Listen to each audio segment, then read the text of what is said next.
Vamos lá, meus amigos, vamos estudar aí o livro de Êxodo, né? Nós paremos no capítulo 4. Hoje a gente vai estudar o capítulo 5. Temos poucas marcações, só tem um versículo no 5. Vamos ver o capítulo 6 e o capítulo 7. Esse é o que a gente vai estudar hoje. Então vamos lá. Começamos aqui no capítulo 5. Aqui o título, já não marquei o título, né? Que para mim não chamou a atenção.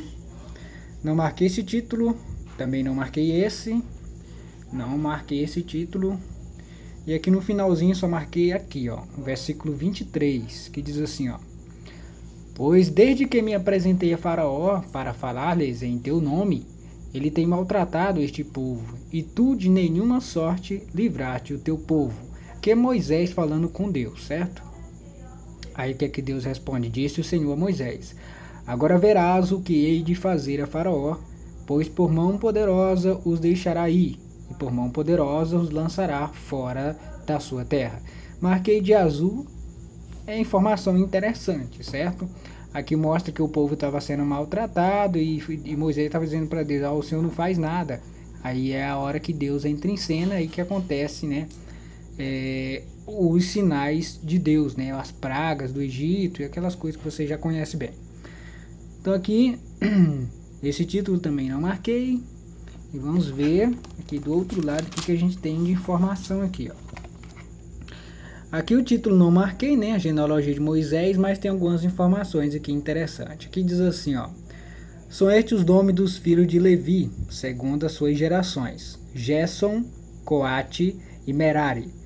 E os anos da vida de Levi foram 137. Isso aqui é o tempo de vida, né, de Levi. Levi viveu esse tempo aí. E como eu falei em alguns vídeos, eu falei, olha, quando você ver um versículo que fala o tempo que a pessoa viveu, você poderia marcar de uma cor diferente esse versículo. Temos muitos versículos que falam na Bíblia, né, o tempo que a pessoa viveu. Aí quando você encontrar aquele versículo que tem uma cor que você escolheu, né, essa cor somente para destacar o versículo que conta o tempo de vida da pessoa. Aí se destaca com uma cor diferente. Mas vamos lá, aqui o versículo 18 também não marquei, mas marquei aqui, que eu poderia ter marcado. Os filhos de Coate: Arão, Izar, Hebron e Uziel. E os anos da vida de Coate foram 133. E aqui o versículo 20 diz: Arão tomou por mulher a Joquebede, sua tia, e ela lhe deu a luz, deu a Arão e Moisés. E os anos da vida de Arão foram 137. Então aqui nós descobrimos aqui quem era o pai de Moisés, que era Arão. Era o pai de Moisés e de Arão. E a mãe de Moisés era quem? Que a gente acabou de ver, Joquebede, certo? Então é isso aí. Aí tem essa informação aqui, ó, que só vai falar esses nomes aqui, né? Coate e Levi, que está lá em Gênesis 46, versículo 11. Creio que tem algum significado essas partes que eu marquei de verde, né? Eu não estou lembrado por quê, que já faz um tempinho que eu li o livro de Gênesis. Mas vamos lá, marquei aqui de azul versículo 30. Por que eu marquei? Respondeu Moisés na presença do Senhor: Eu não sei falar bem. Como, pois, me ouvirá Faraó? Lembra do outro vídeo que eu falei? Moisés inventando desculpa, né? E Deus falou para Moisés quem fez a boca. Então, aqui provavelmente Moisés tinha algum problema de fala, né? Porque sempre ele ficava falando isso.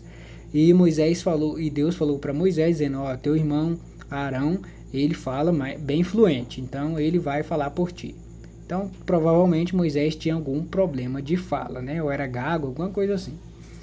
Mas a Bíblia não fala claramente, estou dando uma opinião aqui em cima, certo?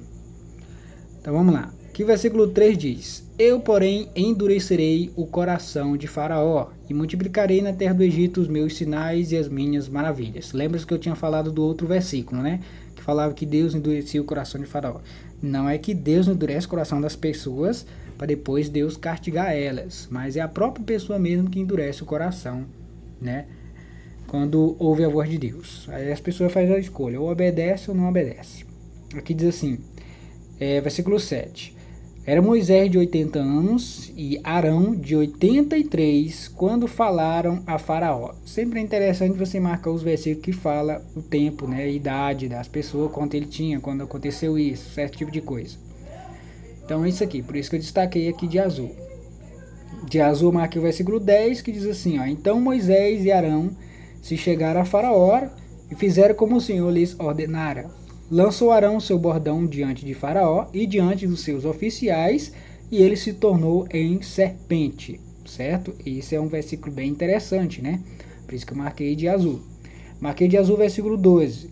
Pois lançaram eles, cada um o seu bordão. Aqui são os magos lá, né, do Egito, os magos lá de Faraó, que diz assim, o versículo 11. Faraó, porém, mandou vir os sábios e encantadores, e eles e os sábios do Egito fizeram também o mesmo com suas ciências ocultas, pois lançaram eles cada um o seu bordão, e eles se tornaram em serpentes, mas o bordão de Arão devorou os bordões deles. O que dá para a gente aprender aqui? Observe, lá no Novo Testamento que a gente viu lá na tentação de Jesus, Satanás ele conhece a Bíblia e ele usou a Bíblia, né, para atingir Jesus, né? Jesus usou a Bíblia, né, para se defender das tentações de Satanás. O que acontece? Deus fez um sinal aqui com o bordão, certo, de Arão, que se transformou em uma serpente. Os magos também aqui, né, os sábios e encantadores também fizeram também esses tipos de sinais aqui, certo? E o que a gente aprende com isso? Jesus falou que nos últimos dias, que é o tempo que nós estamos vivendo, os falsos profetas vão operar sinais e prodígios.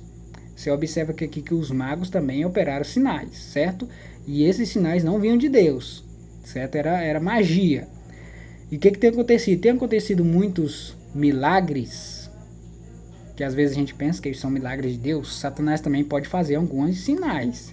Por isso que a gente tem que estar muito atento, porque o próprio Jesus falou, nos últimos dias vão aparecer falsos profetas operando grandes sinais e prodígios. Se possível, vão enganar até os próprios eleitos. Antigamente, então, Satanás já fazia suas magias, suas maracutaias lá para enganar o povo. E hoje está acontecendo a mesma coisa. Então, o próprio Jesus falou lá em Mateus 7, falando, nem todo aquele que me diz Senhor, Senhor, entrará no reino dos céus, mas aquele que faz a vontade de meu Pai que está nos céus. Então, irmãos, temos que ter muito cuidado no dia que nós estamos vivendo, porque os falsos profetas também fazem sinais, milagres falsos, né, que as pessoas juram que são milagres de Deus, por isso que a gente tem que estar muito atento com isso. Aqui, marquei o título, né, primeira praga, as águas se tornam em sangue, é um pedaço de uma história que você já conhece muito bem, né, aí eu destaquei alguns versículos aqui, ó. Versículo 17 diz assim, assim diz o Senhor, nisto saberás que eu sou o Senhor, com este bordão que tenho na mão ferirás, assim diz o Senhor, nisto saberás que eu sou o Senhor, com este bordão que tenho na mão ferirei a água do rio e se tornarão em sangue. Que mostra o milagre, né, que Moisés usou o cajado e as águas doces se tornaram em sangue. Versículo 19 diz assim, disse mais o Senhor a Moisés, diz a Arão, toma o teu bordão e estende a mão sobre as águas do Egito, sobre os seus rios, sobre os seus canais, sobre as suas lagoas e sobre todos os reservatórios para que se torne em sangue. Haja sangue em toda a terra do Egito, tanto nos vasos de madeira como nos de pedra. O que dá para a gente aprender isso? Lembrando que no Apocalipse fala das pragas que vão cair sobre a terra e uma delas vai ser as águas dos rios vão se tornarem sangue. Então vai repetir essa mesma praga aqui, vai repetir nas pragas que tem no livro de Apocalipse, certo? Vão se tornar as águas em sangue. E vamos lá, o versículo 22 diz assim, ó, porém os magos do Egito fizeram também o mesmo com as suas ciências ocultas, de maneira que o coração de Faraó se endureceu e não os ouviu, como o Senhor tinha dito. Tá vendo aqui até as águas aqui, certo? As águas que Moisés levantou o cajado em direção delas, que transformou em sangue. Os magos também, né, fizeram a mesma coisa com suas ciências ocultas. Como eu falei, os falsos profetas estão fazendo muitos sinais aí, né, milagres entre aspas, e as pessoas creem que Deus está naquele lugar.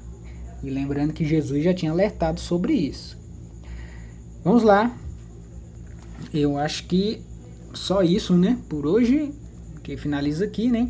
Então é isso aí, meus amigos. Toma muito cuidado, porque a gente viu aqui, né, no Antigo Testamento, os falsos, os magos, né, faziam os seus milagres para o povo ser enganado, e hoje está acontecendo a mesma coisa. Muitos milagres aí que as pessoas acham que Deus está lá presente, e é como o próprio Jesus falou, nem todo aquele que me diz Senhor, Senhor, vão entrar no reino dos céus. Mas, ainda diz o mais, né? Mas aquele que faz a vontade de meu Pai que está no céu.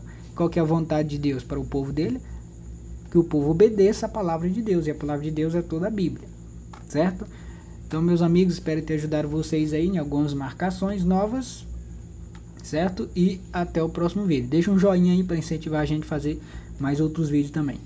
E para incentivar mais ainda, você pode compartilhar os vídeos e convidar pessoas também para se inscrever no canal e fazer parte também desse canal para aprendermos junto a palavra de Deus. Até isso aí, até o próximo vídeo. Tchau, tchau.